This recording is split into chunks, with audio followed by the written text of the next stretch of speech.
Second tallest falls in the continental U.S.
Multnomah Falls in Oregon, the second largest falls in the U.S. So we climbed down underneath the falls. We're in a little cave-like area that is very cold and windy. But we got here. Let's look out and see what the spray. Probably get the lens wet here. That's the falls hitting the bottom of the pond, and several other brave souls.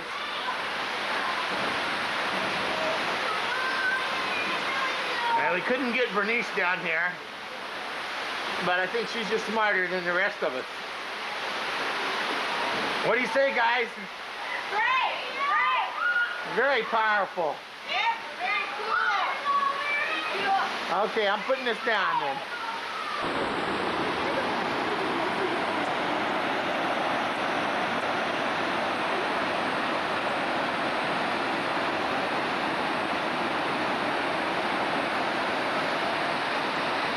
Wakina Falls.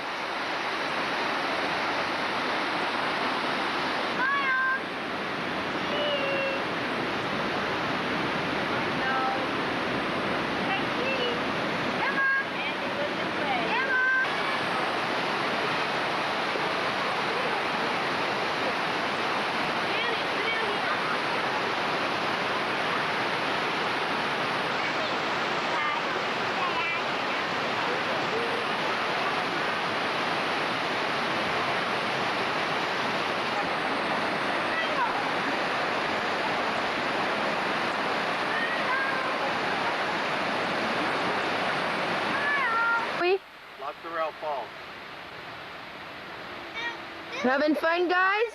It's been a long day. Are you breathing heavy? I think we're ready to head to the hotel. La Tourelle Falls, one of the three big ones. Dinner for the 3 adults, water and crackers. Multnomah, La Tourelle, and Wakina, the 3 grandest of all falls. It cost him his life. Now one got me.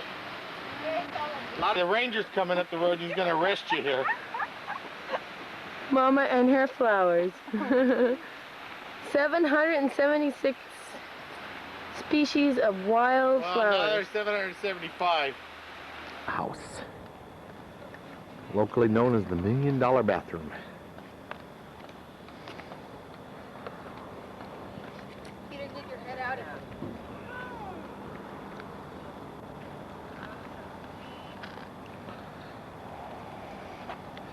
Looking back towards the east, We've been taking a long, slow day from the Dalles, which isn't that far, only about 60 miles away, but we've taken about 4 or 5 hours to get to this point. We're just east of Portland, maybe 20 minutes, 30 minutes. Seen a lot of beautiful countryside. Here. Coming back to the west, I want you. panning back down Take a picture. towards Take this Portland. Right here. Barely get the bottom here.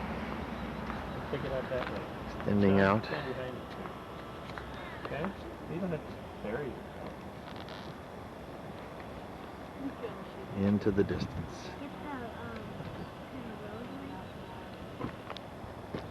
Not much of this. However you take it in. Yeah, the lights are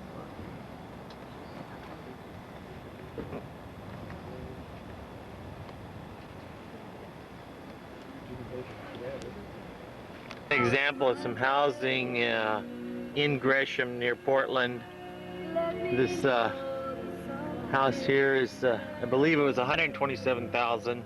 3-bedroom, 2-bath, family room, large modern kitchen, all the regular amenities. It's just one lot off a golf course back to your right. Nice area, residential. We'll see some more.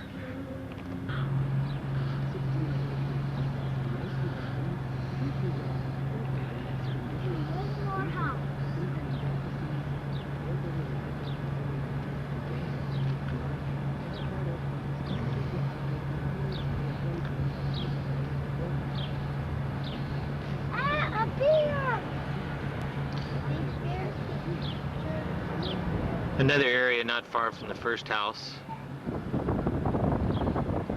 Still in Gresham. This is an area where you get some new homes being built right in and intermingled through some existing homes of probably 15 to 20 year vintage. The house with the new roof here on the corner is 3-bedroom, 2-bath. 134,000 was the asking price. Oh.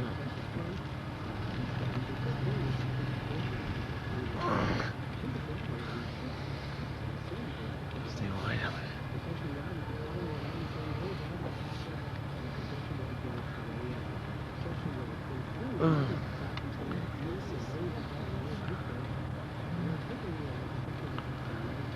Pretty nice. And then you see right here, just a doorway there. Building new, just in the next block. Go. 2,000 square feet, open design, spacious gourmet kitchen, 2-bay windows, 2 skylights, gas fireplace, vacuum system, heat pump, 15,000 square feet basement, RV parking, quality 10 by 12 garden shed, sprinkler system, wildwood play structure, wired for alarm. How much? Landscaped 11,000. 11. What's the total price? Total price 189. 189. 3 bed. Gresham home on the market right now for 149.5. The 3-bedroom, 2-bath, double-car garage, 1680 square feet. Elegant woodwork cabinets complete with oak and tile kitchen. Large master bedroom suite with walk-in closet. Family room with brick fireplace, vaulted ceilings, skylights. Hardwood floor and entry area, bright breakfast nook, heat air, pump conditioning, full gas backup furnace, automatic car, garage opener. This one's near the Catholic school and church in northeast Portland. This is Portland itself. It just sold since we first looked at it a couple weeks ago, or 10 days ago I should say. 110,000 was their asking. And I've got the stat sheet on it.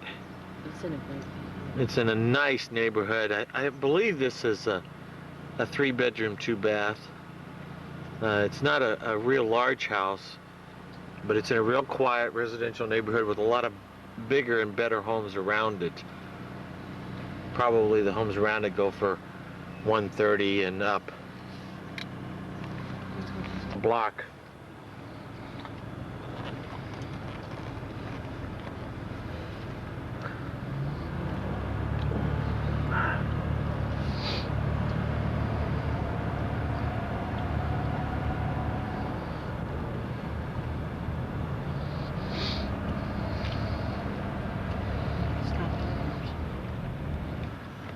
People don't wonder what the hell they photographed in my house for. Oh, that's great. Keep it on, I'll just go To the down. left. Okay, we're in Vancouver, Washington, visiting the historic Fort Vancouver. Peter, we left over at the fence. Oh, there he is. Okay. Bye-bye.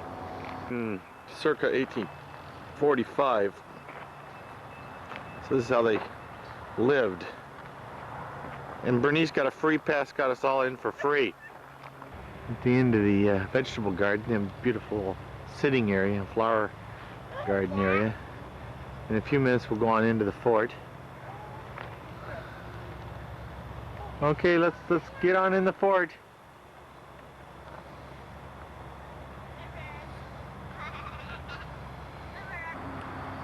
So that when money is available or so forth to put in another building, why, they know where it was. Now, standing here in this courtyard, on a day like this, everything looks real peaceful, tranquil, and a real nice park. Not so when the fort was operating. The fort had stock running around in it, wagons and horses moving back and forth. That was the front gate down there. This is the back gate. And there was we're not here for defensive purposes. The stockade was not built as a defense against any hostility or attacks of any of that nature. They had the same kind of problems as we had now. They had shoplifters and jumpers, and inside the fort there was cows and cars with goods, and the stockade was to keep prevent theft. It was not to fight anybody. There was never a shot fired in this area in hostility. It only existed to protect the property from poaching or something like that. The guns here were not made to defend the fort. They were here for ceremonial purposes, and at the time that they ruled authority, they were never fired. They were not against using the cat of nine tails on somebody's back if the problem was severe enough. Dr. McLaughlin was a very disciplinarian. He was a very class-conscious man. He ran things with a very tight hand. Also, so it goes all the way up to the lighting camp, but it doesn't. Right above the edge dark pattern is on the plaster, and it looks like it. And it really fools the eye, but I can prove it. If you look up to the right of that little white alarm box, you'll see a chip in the plaster, proving my point. All the ceilings that have the indirect lighting have been treated that way because of the distortion plastic. I think what sets this home apart, other homes I've been in, is the notice the Louis XVI furnishings. And my third favorite piece of the mansion is this 18th century Italian marquee piece, which I think is quite lovely. What's nice about this is what you can see on a clear day. Unfortunately, I haven't hit that today. There are 5 mountains visible from the mansion. Today you have to use your imagination for every one of them. Mount Hood sits over here, Mount St. Helens over here, 2 hunks of Mount Rainier to the left of it, to the grove of trees is Mount Adams. On a very, very clear day, which rarely happens from the top, you can see just the tip of Mount Jefferson. This one here, it tells you more about the family and shows what the mansion looked like after the Columbus Day storm. And you might have a look at that when it goes over here. In Victorian times, these flanking 2 doors. Those lead to the kitchen area. We don't take you into the kitchen, one, because it's really boring, and 2, that's where the staff puts their feet up. But you must have a look. What you can do is go around the outside and peek in the windows. All you're going to see is white paint, what I call white bathroom tile, and a microwave. And a wagon. One of my tourists said, oh, is that another piece of furniture? Because we have an REM influence. The other thing I like to point out in here is the indirect lighting, because I think it shows up best in there. So continue, if you haven't seen it, to look at the coffee room there. There's one of the original gas fixtures up there now. When we talk about this home, we talk about craftsmanship. I don't think homes like this have ever built again, certainly not in Oregon. The materials are prohibitive in cost, and a lot of the know-how has been lost. People don't do this kind of detail work in a home anymore. Here's a perfect example of lost know-how. I was told when they refinished this part of the house, they didn't know how to refinish it like this, so they just painted over and left it plain instead of that rough textured look. The crack on the floor, surely not the grandchildren roller skating. We had an earthquake in 1949, but you know the house is built on a hill. The hill is an unstable, unsettled area. Even materials such as marble and stone will crack in 200 years.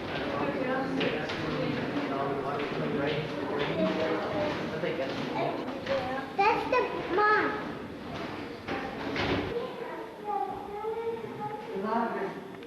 You can see how much money we spent on the service down in Park. And how little was spent on the service part. You can probably imagine what their rooms in the top are like, and their stairs look like that. This is a picture of one of the servants' bedrooms. It's a very charming. Oh, by the way, the fourth piece of furniture, Henry Critic's bed, is in there.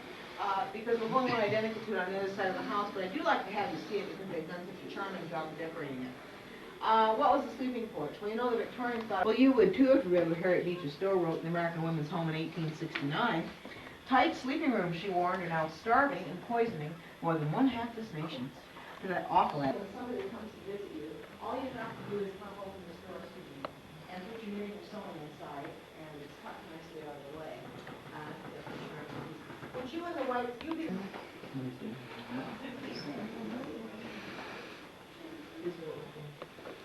Do a little reading.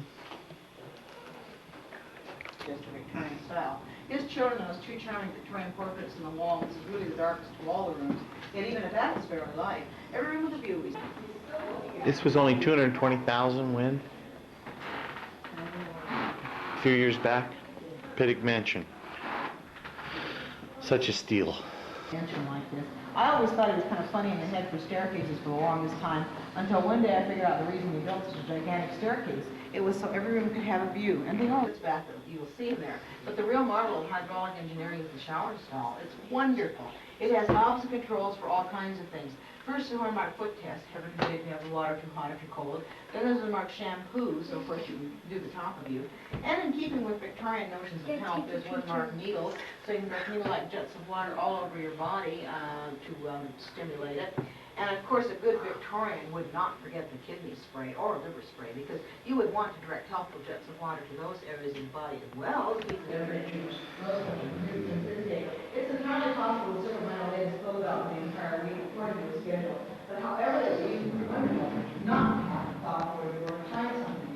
And instead, wardrobes are armoires freestanding. You know why they didn't build the closet right into the house itself? Homes detached according to the number of rooms you have. A closet would be considered a room, so you'd have to pay an extra tax on it. There's a